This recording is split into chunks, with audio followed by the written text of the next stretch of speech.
បាទសួស្តីបងប្អូនទាំងអស់គ្នាថ្ងៃនេះលោកគ្រូមានវីដេអូមួយបង្ហាញអំពីការដាក់លេខរៀងឲ្យលោតអូតូបាទអញ្ចឹងដំបូងបងប្អូនទាំងអស់គ្នាចុចសញ្ញាស្មើបន្ទាប់មកបងប្អូនវាយពាក្យថា if បើកកំពូលកញ្ចក់បាទចុចកន្លែងកូដតនាមនិងនាមខ្លួនបាទចុចសញ្ញាស្មើមានកណ្ដុរ2ក្បៀសមានកណ្ដុរ2ក្បៀសបូកលេខ1បាទបិទមកវិញតើមកបងអូនចុច enter បាទបន្តមកទៀតនៅកន្លែងរោលេខ8បងអូនចុចសញ្ញាស្មើ if បើកវងកញ្ចក់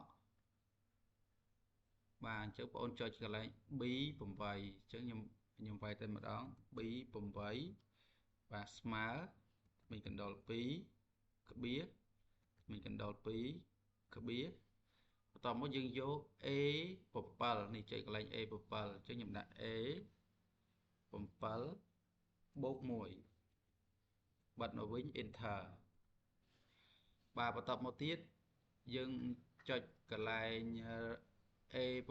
កន្លែងរោលេខ8ហ្នឹងយើងទាញចុះមកក្រោមមកយើងយកលេខប្រមាណក៏បានដែរឥឡូវខ្ញុំកំណត់យកលេខត្រឹមលេខ20បាទបន្តមកយើងសាកមើលថាតើ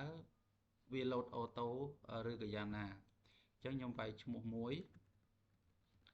ម៉ៅម៉ូនីកាអូខេអញ្ចឹងវាលោតលេខរៀងអូតូតែម្ដងលើខ្ញុំសាក2ទៀតម៉ៅរស្មី